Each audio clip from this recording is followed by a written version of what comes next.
오늘은 룻기 1장 19절에서 22절까지 말씀, 우리 교도 가실 때 제가 먼저 19절을 읽도록 하겠습니다. 이에 그 두 사람이 베들레헴까지 갔더라. 베들레헴에 이를 때에 온 성읍이 그들로 말미암아 떠들며 이르기를 이가 나옴이냐 하는지라.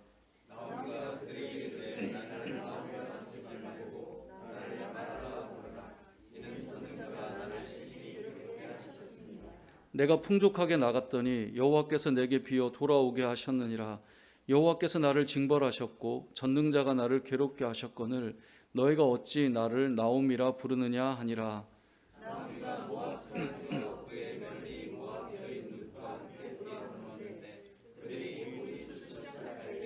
베들레헴에 이르렀더라.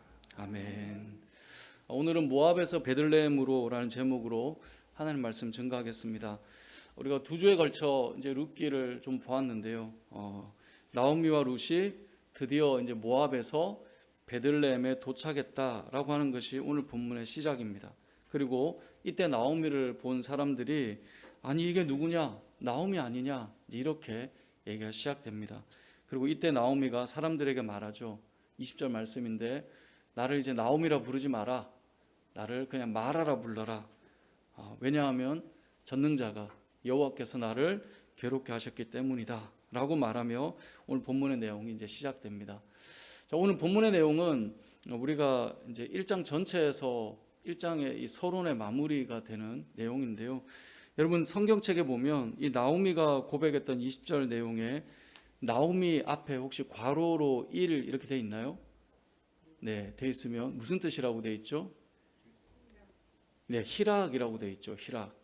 뭐 기쁨, 희락이라고 되어 있을 겁니다. 마라는 무슨 뜻이라고 되어 있죠? 괴로움이라고 되어 있을 겁니다. 물론 안 표시되어 있는 성경도 있지만 대부분이 아마 표시되어 있을 거예요. 나오미가 말하는 거예요. 원래 이름은 기쁨인데 돌아왔을 때 이제 나는 나오미라 부르지 마. 나는 그냥 마라라 불러줘. 이제 이렇게 얘기가 흘러가고 있습니다. 나오미가 여러분 잘 알다시피 많이 괴로움 가운데 돌아왔잖아요. 그렇기 때문에 이제 자기를 마라라고 불러달라고 한 건데, 이 마라라고 하는 단어가 성경에서 어떻게 시작되는가를 알면 그가 이 단어를 왜 썼는가를 좀 알 수 있습니다. 얼마나 고통스러웠는가가 이 출애굽기 15장에 이 마라라고 하는 단어가 제일 먼저 등장하는데요. 출애굽기 15장은 어떤 내용이냐면 이스라엘 백성들이 애굽에서 이 종로로 타다가 드디어 자유를 얻어서 애굽을 나오게 됩니다. 그렇게 이제 나오게 되는데 바로 왕의 마음이 바뀌었어요. 그래서 군대를 보내서 본인도 가죠. 이 이스라엘 백성들을 쫓아가는 상황이었습니다. 그런데 도망을 가야 되는 급박한 상황에 앞에는 홍해 바다가 놓여 있어요. 그 상황에 하나님께서 홍해 바다를 여셨고 그 바다를 열고 그 땅을 지나서 홍해를 건너게 하셨어요.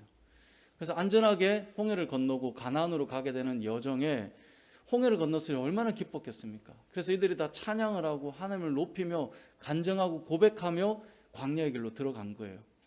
근데 문제가 생겼는데 하루를 가도 이틀을 가도 물이 없는 거예요. 그래서 무려 3일째가 되어서 이들이 거의 탈진한 상태에 3일째가 된 그 장소에 도착했을 때 물을 만나게 된 거죠. 얼마나 기뻤겠습니까? 그래서 물을 딱 마셨는데 이 물이 너무 써요. 그래서 이들이 물을 마시지 않고 하나님을 원망해요. 우리가 생각해 보십시오. 한 3일 동안 물을 못 먹었다 정도 되면 어떤 물이라도 먹지 않을까요? 그러니까 우리 생각에 너 아직까지 목이 덜 마르구나. 네가 배가 덜 고프구나. 이런 말 우리한테 종종 쓸 때가 있잖아요. 근데 그 정도 목이 말랐으면 목을 축일 만한데 근데 못 마시는 물이 이들이 만난 물이에요. 그래서 이곳의 이름을 뭐라고 지었냐면 마라라고 지었어요.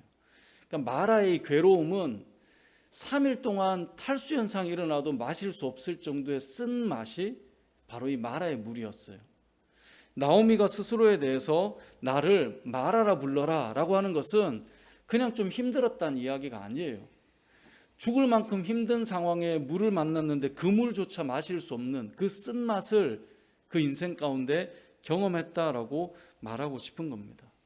인생에서 감히 이 표현할 수 없는 쓴맛, 나는 마라의 인생이야. 이 말을 지금 나오미가 하고 있는 거죠. 사실 그렇지 않겠습니까? 흉년이 들어서 좀 살려고 그들이 좀 가진 것을 가지고 이제 풍족함을 가지고 모압으로 나갔는데 남편이 죽었어요. 요즘에도 여자들이 세상을 살아가는 데는 아직까지는 많은 부분들이 개선돼야 된다고 말하잖아요. 또 사회에서 어느 위치에 올라가기까지 보이지 않는 유리천장이 있다는 말도 하고요. 여러 가지 제약이 많다고 하잖아요. 그런데 그때 당시에 남편을 잃은 과부다. 아마 살기가 막막했을 것 같습니다. 어떻게 살아가지 여기서? 그런 생각이 드는 과정 속에 누가 죽습니까? 아들이 죽어요. 여러분, 자녀를 먼저 떠나보낸다. 이걸 그냥 성경의 내용이니까 그냥 쭉 읽어가지만 이게 만약에 나한테 일어나는 일이라고 생각을 해보십시오. 내가 그래도 말도 안 듣고 뭐 어떻다 해도 자녀가 있는 것과 그 자녀가 나보다 먼저 세상을 떠났다? 엄청난 충격일 거예요. 그런데 아들이 둘 있는데 한 명이 죽었는데 그 다음 또 한 명이 또 죽게 돼요. 두 아들을 다 잃어요. 과연 그 인생에 남은 게 뭘까라고 생각하지 않을까요? 내가 지금 왜 살아있지? 이런 마음이 들지 않을까요? 저도 사역을 하면서 여러 교회들을 사역을 하다 보니 여러 이제 삶의 형편을 성도님들의 형편을 보는데 자녀를 먼저 보낸 부모님들을 몇몇 분 만났었거든요. 그 인생이 어떤 말로 위로한다? 그건 쉽지가 않아요. 그래서 저는 그런 생각을 해요. 장례식장에 갔을 때 그분들을 막 위로하려고 무슨 말을 하려고 해도 사실 할 말이 마땅히 떠오르지가 않아요. 무슨 말로 위로를 할 수 있겠습니까? 할 수 있는 것은 그저 기도하고 하나님의 위로가 임하기를 바랄 뿐이에요. 내 입으로 뭔가 말해서 위로해 줄 수 있다? 그게 될 수 없는 겁니다. 제가 그런 생각을 많이 해봅니다. 목회를 하면서 성경에 우는 자와 함께 울라고 돼 있잖아요. 그러니까 우리 말로 뭐가 다 되는 것처럼 생각하는 것은 위험한 발상이에요. 어떤 사람이 되게 힘든 상태에 있어요. 그 힘든 사람을 내가 좀 위로해 주겠다고 나도 그런 경험 좀 해봤는데 라고 막 이야기하는 것이 위로가 될 것 같지만 어느 정도의 아픔이면 되죠. 그런데 바닥까지 내려가 있는 사람에게 내가 막 거창하게 유창하게 내가 겪었던 가장 힘든 그 경험을 꺼내가지고 막 말을 많이 하고 설명한다고 위로가 될까요? 그렇지 않아요. 그 모든 말들이 힘들어요, 그냥.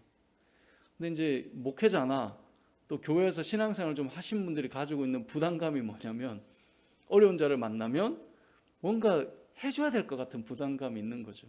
저도 처음 사역을 시작할 때 그런 고민이 되게 많았어요. 저분께 무슨 말로 위로해 주지? 무슨 말을 해줘야 되나? 그래서 이런저런 말들을 했는데 시간이 흘러갈수록 깨닫는 게 있어요. 내가 말로 위로할 수 있는 데는 한계가 있는 거예요. 우리는 이 부분을 꼭 기억해야 돼요. 성도들은 여러분의 능력의 말로 누군가를 위로해 주는 데는 한계가 있다는 것을 기억해야 돼요. 지금 마라의 그 쓴맛을 보고 있는 사람에게 나도 그런 경험이 있는데 내가 이 아픔은 좀 이래 보니까 그런 말이 들어오지 않아요. 힘들죠. 힘겹단 말이에요. 그래서 성도들이 위로할 때에는 그냥 기도해 주는 것만으로 어떤 때는 옆에 앉아 그 손을 잡아주는 것만으로 또 때로는 함께 울고 그 시간을 보내주는 것만으로 충분하다는 사실을 우리는 기억해야 돼요. 왜냐하면 여러분이 진정한 위로자가 아니라 제가 진정한 위로자가 아니라 성령께서 진정한 위로자가 되시고 그 마음을 만져주셔야 되는 거죠. 그래서 저도 사역을 하면서 보니까 선배 목사님들이 장례식장 가서 말을 많이 안 하시더라고요. 말씀을 예배를 인도해야 되니까 말씀을 전하기는 하지만 하나님의 위로를 비는 거지 내 말로 뭔가를 한다? 그렇지 않더라는 거죠. 저는 저와 여러분이 어떤 마라의 인생을 지나고 있는 사람들에게 위로자가 되었으면 좋겠어요. 그런데 그 위로가 여러분의 유창한 말로 위로가 되는 것이 아니라 곁에 있어 주는 것, 아니면 작은 한마디지만 기도하겠다고, 힘을 내라고, 응원하겠다고, 이 하나로도 충분하다는 것입니다. 오히려 다른 말들이 위로가 안 될 수 있다는 것을 우리가 기억해야 된다는 것이죠. 오늘 본문에서 이 마라의 그 쓴 맛을 보고 있는 나오미가 이제 등장하면서 베들레헴으로 도착한 것입니다. 자, 이러면서 나오미가 했던 말이 무엇입니까? 20절에 보면 이렇게 말합니다. 나를 나옴이라 부르지 말고 나를 마라라 부르라. 이는 이유가 무엇이죠? 전능자가 나를 심히 괴롭게 하셨음이니라. 괴롭게 하다, 이 말이 히브리어로 마라르예요. 여기서 내 이름을 마라라 불러라. 왜냐하면 하나님께서 나를 마라를 했기 때문이야. 같은 의미예요. 나를 힘들게 했기 때문이야. 하나님이 나를 괴롭게 했기 때문이야. 21절도 그래요. 내가 풍성하게 나갔는데 여호와께서 내게 비어 돌아오게 하셨어. 여호와께서 나를 징벌하셨고 전능자가 나를 괴롭게 하신 거야. 하나님이 나를 이렇게 힘들게 하시는 거야 라고 말하고 있습니다. 여호와께서 나를 괴롭게 하셨다는 거죠. 우리는 신앙생활 하다 보면 가끔 이런 생각을 할 때가 있습니다. 하나님, 왜 저를 이렇게 괴롭히십니까? 하나님, 왜 저를 이렇게 힘들게 자꾸 만드십니까? 이게 지금 나오미의 표현이에요. 하나님 이렇게 하셨어. 하나님 나를 너무 괴롭게 하셨어. 하나님 왜 자꾸 이렇게 날 힘들게 하는가? 그런데 사실상 잘 생각해 보면 하나님께서 괴롭게 하신 것이 아니라 본인이 그 하나님의 은혜의 자리를 떠남으로 인하여서 고통이, 괴로움이 시작되었다는 사실을 나오미는 잊어버리고 있는 것입니다. 우리는 신앙생활 하다 보면 이런 경우들을 종종 만납니다. 하나님께서 나를 이렇게 만드셨다고. 하나님 도대체 나한테 왜 이러시는지 모르겠다고. 근데 잘 보면 나오미와 같은 경우가 사실 너무나 많아요. 우리가 있어야 될 자리를 우리는 떠나 있는 거예요. 우리가 해야 될 그 자리, 하나님의 규례와 하나님의 말씀 안에 있어야 되는데 사실은 떠나 있어요. 보기에는 교회 안에 열심히 다니고 있을 수는 있는데 세상을 살면서 주님의 뜻과 전혀 다르게 살아요. 그리고 우린 말하죠. 하나님 왜 저를 이렇게 괴롭게 하십니까? 오늘 본문에 답이 나와 있어요. 하나님의 은혜 자리를 떠나 있는 것. 얼마 전에 어떤 분께서 이제 이 상담을 하고 싶다 해서 오셔가지고 본인의 삶을 쭉 이야기하셨는데 하나님께서 나를 너무 힘들게 하신다는 거예요. 그래서 그런 이야기를 쭉 하셔서 이런저런 사건들, 상황들을 말씀하시더라고요. 근데 들어보니 하나님께서 이렇게 하셨다라기보다 본인이 만들어 나가는 문제들이 자꾸 있는 거예요. 하나님께 좀 맡겨야 되는데 또 본인의 그 마음을 좀 추스려야 되는데 자꾸 문제들을 만들어요. 그래서 그런 말씀을 좀 드렸어요. 하나님께서 하셨다라고 보기보다 성도님께서 지금 이러이러한 부분들을 하나님 앞에 좀 맡기고 기도하고 기다려야 되는데 자꾸 이제 그것을 내가 뭔가를 좀 이렇게 복수해주고 싶은 마음, 나의 분노를 좀 드러내주고 싶은 마음, 이런 것들이 하나님의 뜻 안에 있지 않은 마음들이 자꾸 나오는 거죠. 그래서 그런 이야기들을 좀 나눴던 적이 있거든요. 근데 감사하게도 이제 이분께서 사람 마음이 그렇잖아요. 맞는 말도 본인이 들으면 기분 나쁘잖아요.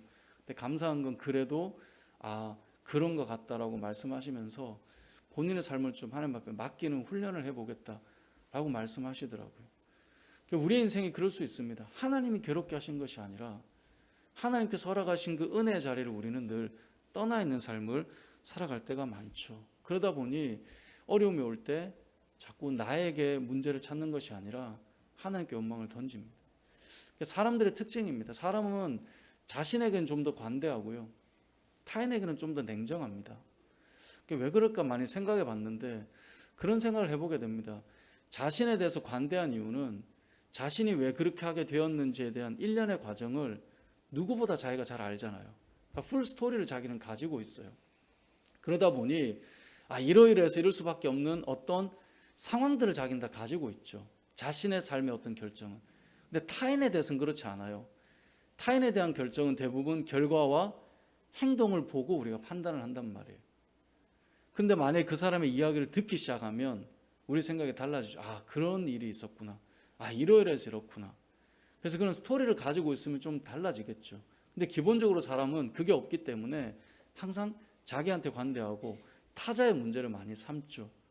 신앙생활도 저는 마찬가지인 것 같습니다. 문제가 일어날 때 우리는 하나님 앞에 자신을 비춰보는 것이 아니라 하나님이 내 인생을 자꾸 이렇게 만들어 간다라고 오해하는 것이죠. 오늘 본문의 내용이 나오미를 통하여서 우리에게 그것을 알려주고 있는 것입니다. 세상을 살면서 우리가 하나님 안에 있어야 된다는 사실은 너무나 자명합니다. 주님의 뜻 가운데 살아야 돼요. 예전에도 그런 말씀 한번 드렸는데 드라마나 영화를 보면 어떤 문제나 사건이 일어나는 장소들이 있죠. 예를 들면 유흥업소라든지 막 뭐 클럽이라든지 뭐 가보지 않았지만 이제 그런 것들을 통해서 저렇게 노는구나 뭐 이렇게 우리가 이제 보고 간접 경험하잖아요. 그런데 꼭 문제가 일어나죠. 무슨 생각을 늘 하냐면 문제가 일어날 만한 곳에 가면 문제가 더 일어나는 거예요. 물론 우리의 생각에 피해를 당하는 사람이 문제가 있다 이런 말을 하는 게 아니라 그런 자리들이 있다는 거예요. 근데 그런 데 가서 일어나는 문제 모든 것들을 타자에게 돌릴 수 있느냐? 그렇지 않다는 것이죠. 신앙생활 하면서 우리가 이 사실을 꼭 기억했으면 좋겠습니다. 하나님께서 우리를 괴롭게 하시는가? 그렇지 않습니다. 결국 돌아보면 우리가 주 안에 있느냐 아니냐를 우리가 기억해 볼 수 있어야 된다는 거죠. 동네나 마을도 그런 것 같습니다. 제가 이전에 살던 지역이 이제 사회 가던 지역이 그 동네 특징은 아파트가 많고 그리고 아이들 학교, 학원. 근데 거기는 유흥업소나 이런 게 별로 거의 없었던 것 같아요. 그러니까 일단 동네 자체가 아이들이 공부하는 책가방 메고 다니는 아이들은 많이 봐도 막 술 먹고 돌아다니는 사람들은 거의 못 본 것 같아요. 아무래도 그렇다 보면 문제가 덜 일어나지 않을까요? 이 지역에도 이제 좀 이제 이사를 하고 지내 보니까 그래도 참 좋은 곳이라는 생각을 해봐요. 근데 이제 여기 상가안에도 예전에 이제 호프집이 들어온 적이 있거든요. 근데 제가 아는 분이 저기 나가도록 기도해야 된다고 지금 그런 얘기를 하더라고요. 왜냐하면 막 술 먹고 여기 아이들이 막 돌아다니는데 막 술 먹고 취한 사람들 남자들이 막 돌아다니고 하면 위험함을 느끼지 않겠어요? 그래서 막 기도해야 된다고 나갔어요 결국은. 근데 그런 환경이죠, 환경. 우리의 신앙생활도 저는 마찬가지라고 생각합니다. 은혜 받는 환경이 있고요. 우리가 스스로 힘들게 만드는 환경이 있어요. 그래서 저는 지난주에도 말씀드렸고 그 지난주에도 말씀드렸지만 은혜의 자리를 떠나지 않는 것이 가장 지혜로운 삶입니다. 근데 혹 떠났다 할지라도 오늘 본문의 말씀처럼 돌아오는 것이 필요합니다. 왜냐하면 하나님께 있어야 복이 되기 때문에 그렇습니다. 21절을 보세요. 나오미가 이렇게 표현합니다. 내가 풍족하게 나갔더니 여호와께서 내게 어떻게 돌아오게 하셨어요? 비어 돌아오게 하셨다라고 말씀해요. 풍족하게 나갔다라는 것을 통해 알 수 있는 게 뭡니까? 많이 가지고 나갔다 해도 떠나간 자에게는 다시 빈손으로 돌아오게 되는 일이 일어난다는 거예요. 무엇이 중요합니까? 내 안에 있는 풍족함이 아니라 내가 지금 어디에 있느냐가 중요해요. 그래서 우리는 하나님께 가까이 있는 것이 필요해요. 누가복음 15장에 이 둘째 아들 탕자가 아버지의 재산을 엄청나게 가지고 떠나가잖아요. 문제는 그 재산이 아니라 아버지를 떠나가는 게 문제였잖아요. 어떻게 됩니까? 비어 돌아오잖아요. 그게 누가복음 15장의 내용이고 그렇게 돌아올 때 그의 인생이 다시 회복되잖아요. 여러분 성도는 하나님 안에서 살아가는 사람들입니다. 시냇가에 심은 나무가 철을 따라 열매를 맺고 그 잎사귀가 마르지 않은 것처럼 그 하는 일이 형통한 그 은혜는 시편 1편 3절의 내용이지만 우리의 인생에 대한 내용이에요. 성도의 삶을 잘 보십시오. 주님을 위해 살고 주 안에 있는 자들의 삶을 보십시오. 그 잎사귀가 마르지 않아요. 그 열매가 계속 맺혀 나가요. 은혜를 누리며 살아간단 말이에요. 예레미야 17장에 이 말씀이 등장하는데요. 말씀을 한번 찾아보겠습니다. 예레미야 17장 5절에서 8절까지 말씀을 한번 보겠습니다. 예레미야 17장 5절에서 8절까지 말씀. 좀 길지만 우리 4절을 같이 한번 읽어보겠습니다. 구약성경 1077면입니다. 예레미야 17장 5절에서 8절입니다. 시작. 여호와께서 이와 같이 말씀하시니라. 무릇 사람을 믿으며 육신으로 그의 힘을 삼고 마음이 여호와에게서 떠난 그 사람은 저주를 받을 것이라. 그는 사막의 떨기나무 같아서 좋은 일이 오는 것을 보지 못하고 광야 간조한 곳 건건한 땅 사람이 살지 않는 땅에 살리라. 그러나 무릇 여호와를 의지하며 여호와를 의뢰하는 그 사람은 복을 받을 것이라. 그는 물가에 심어진 나무가 그 뿌리를 강변에 뻗치고 더위가 올지라도 두려워하지 아니하며 그 잎이 청청하며 가무는 해에도 걱정이 없고 결실이 그치지 아니함 같으리라. 아멘. 이 말씀은 두 인생을 보여주고 있어요. 5절에서 6절을 보면 한 부류의 사람을 믿어요. 육신으로 그의 힘을 삼아요. 그리고 마음이 여호와에게서 떠난 그 사람은 저주를 받는데요. 이 저주가 뭐냐? 6절에 나오는 내용이에요. 그는 사막의 떨기나무 같아서 좋은 일이 오는 것을 보지 못해요. 자, 룻기의 비유를 들어보면 그는 여호와를 떠났어요. 그런데 하나님의 은혜가 계속 흐르고 있음을 보지 못한 것이죠.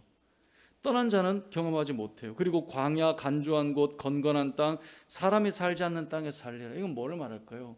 저는 외로움이라고 생각해요. 한마디로 말하자면 대단하게 있는 것처럼 말하지만 여호와를 떠난 자가 세상의 것으로 채울 수 없는 그 외로움, 홀로됨 경험하게 된다는 것입니다. 나는 사람이 많아. 정말 그럴까요? 하나님이 아닌 사람을 의지하는 사람은 결국은 그 인생 가운데 외로움, 여기 나오는 광야, 간주한 곳, 건건한 땅, 사람이 살지 않는 땅에 사는 그런 모습으로 흘러가게 된다는 것입니다. 반면에 7절 8절에 보면 여호와를 의지하고 여호와를 의뢰하는 그 사람은 복이 있대요. 그 복이 뭔지 8절에 나오죠. 물가에 심어진 나무가 뿌리를 강변에 뻗치고, 그러니까 그 물 속으로 뿌리가 내려가 있는 거예요. 그러니까 더위가 올지라도 두려움이 없어요. 뿌리가 그 강에 내려져 있기 때문에 그래요. 그 잎이 청청해요. 가무는 해도 걱정이 없어요. 결실이 그치지 않기 때문에 그래요. 왜요? 그 뿌리가 물가에 닿아 있기 때문에. 믿음의 사람들의 삶이에요. 가뭄도 오고요, 더위도 오고요, 힘겨움도 와요.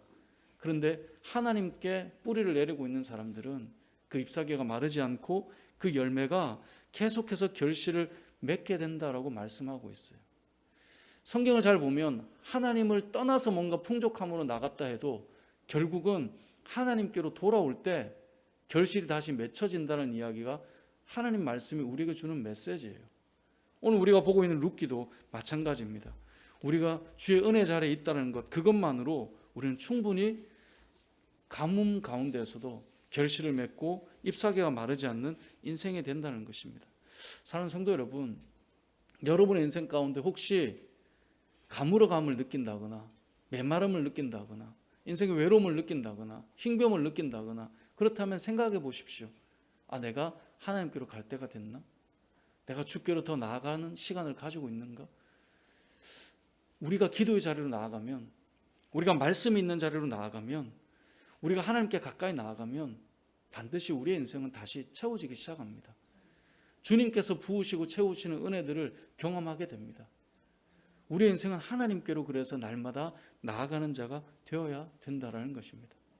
모압으로 갔다 할지라도 베들레헴으로 돌아온다면 그 인생은 다시 회복의 역사가 일어나는 것입니다.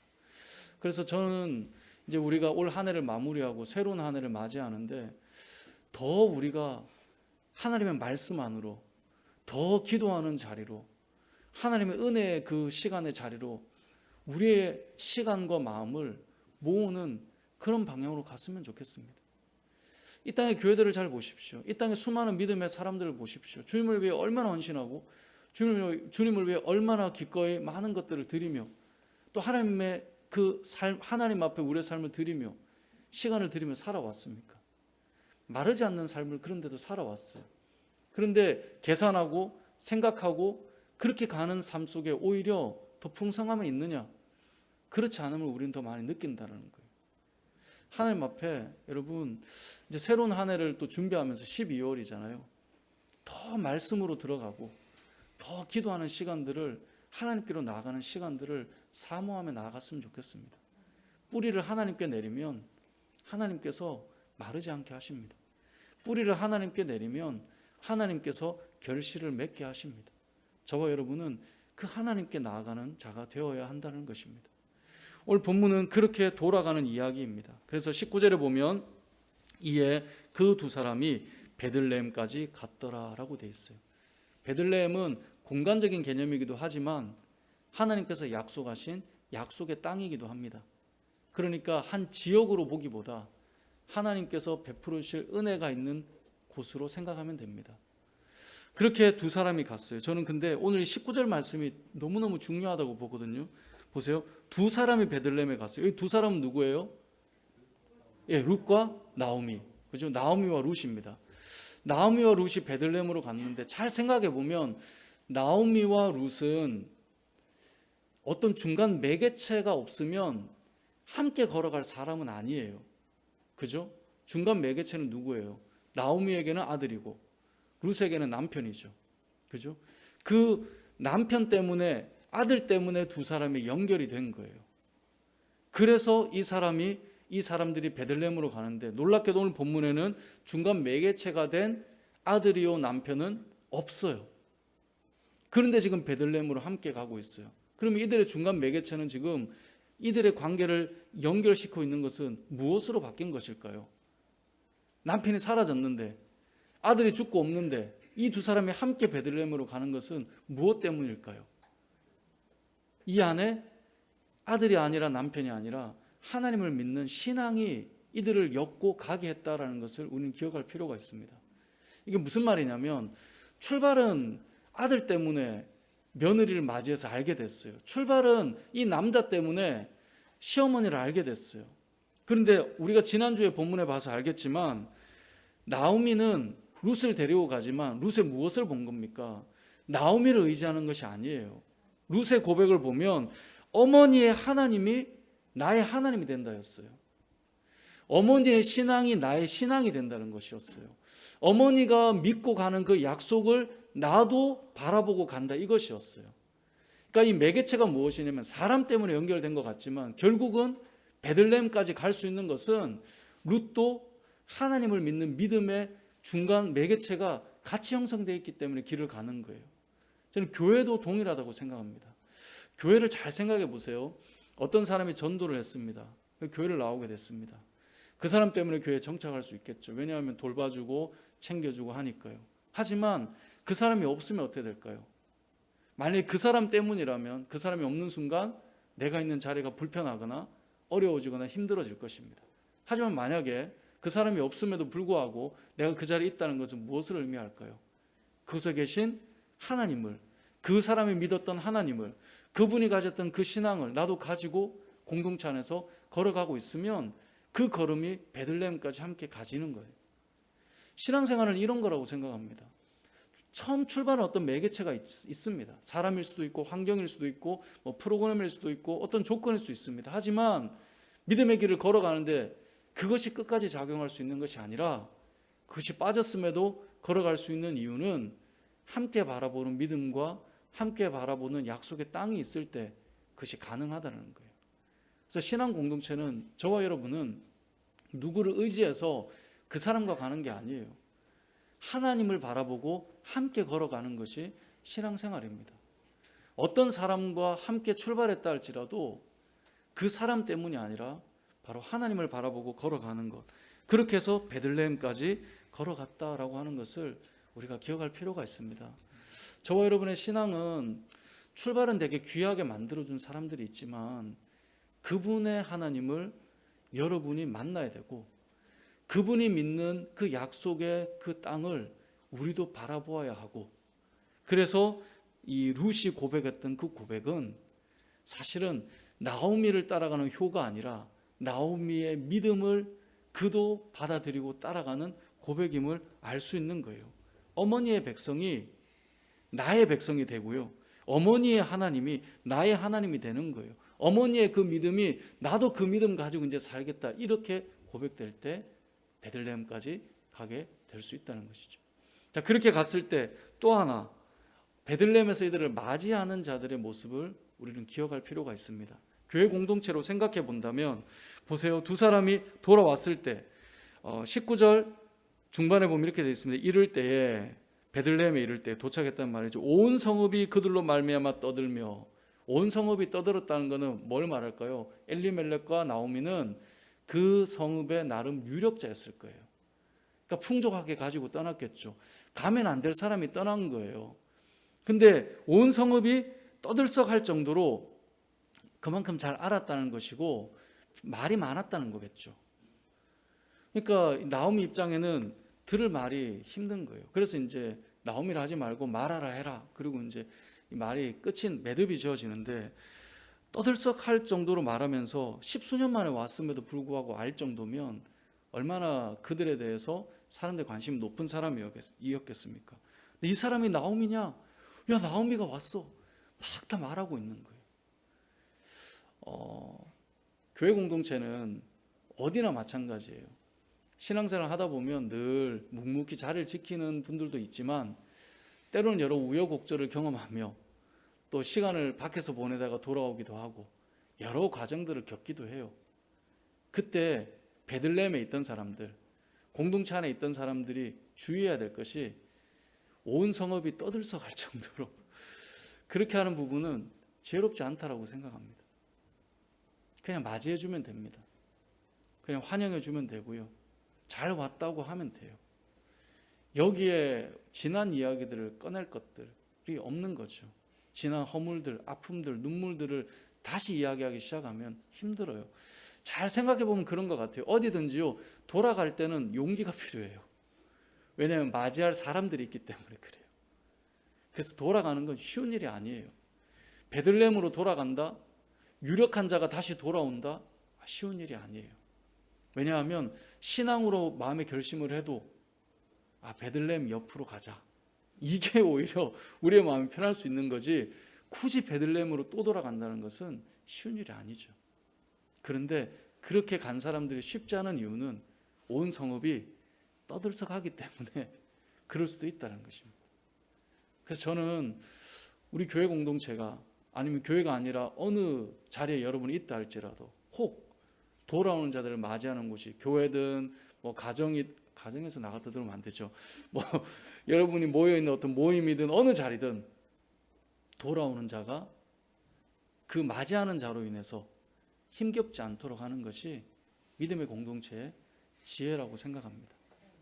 그것이 앞서 말한 쓴맛을 본 자에 대해서 우리가 여러 말로 자꾸 뭔가를 위로하려고 할 필요가 없습니다.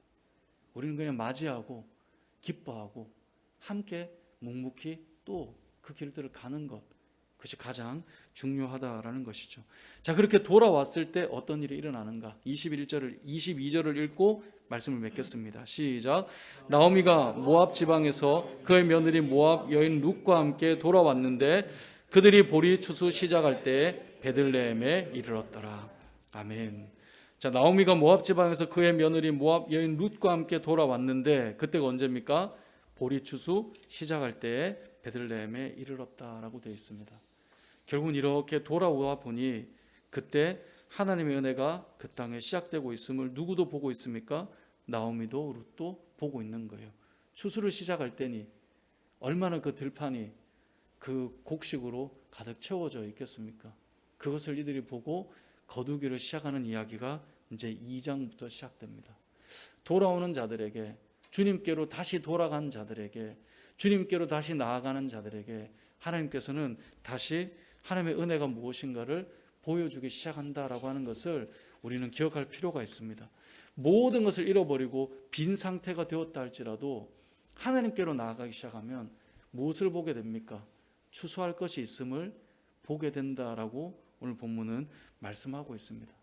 사랑하는 성도 여러분, 우리가 왜 하나님께로 나아가야 합니까? 우리가 열심히 교회를 다니고 예배를 드리는 것 중요하지만 또 개인적으로 하나님 앞에 나아가야 될 시간들이 있을 것입니다. 왜 하나님께 우리는 나아가야 합니까? 그 나아갈 때 우리가 그곳에 다다라 보면 하나님께서 거두게 하시는 곡식들이 맺혀 있음을 보게 되기 때문에 그렇습니다. 하나님께 나아가는 자는 그냥이 없습니다. 하나님께서 반드시 채우시고 갚으십니다. 저는 그 신앙생활 하면서 선배 목사님들이 늘 해줬던 말이 있어요. 사역지에 이제 이력서를 넣고 사역을 하게 되면 꼭 그런 말씀을 하시더라고요. 하나님 앞에 헌신하면 하나님께서 전도사님의 아니면 목사님의 가정에 채우심이 있을 거라고. 그런 얘기를 꼭 하세요. 근데 정말 돌아보면 저의 인생 속에 제가 하나님 앞에 나아가고 헌신하고 주님 앞에 드리고 살아갈 때 하나님께서 늘 마르지 않게 적셔주시는 은혜들이 있더라는 것입니다. 주님 앞에 나아가면 여러분 개인적으로라도 결단하면 하나님을 위해 살겠다 또 그 길을 걸어가면 우리에게 보이는 것이 있습니다. 하나님께서 거두게 하시는 그 곡식들을 보여주신다는 것입니다. 그래서 여러분 말씀이 있는 곳으로 나아가십시오. 기도가 있는 자리로 나아가시고요. 공동체가 있는 시간으로 예배가 있는 그 시간으로 은혜가 있는 자리로 나아가십시오. 그때 하나님께서 우리에게 허락하시는 은혜들이 있을 텐데요. 반드시 추수의 기쁨을 경험하게 하실 것입니다. 이곳에 모인 저와 여러분이 나오미와 룻이 경험했던 그 하나님의 은혜를 동일하게 경험하는 삶이 되시길 주님의 이름으로 축복합니다. 아멘.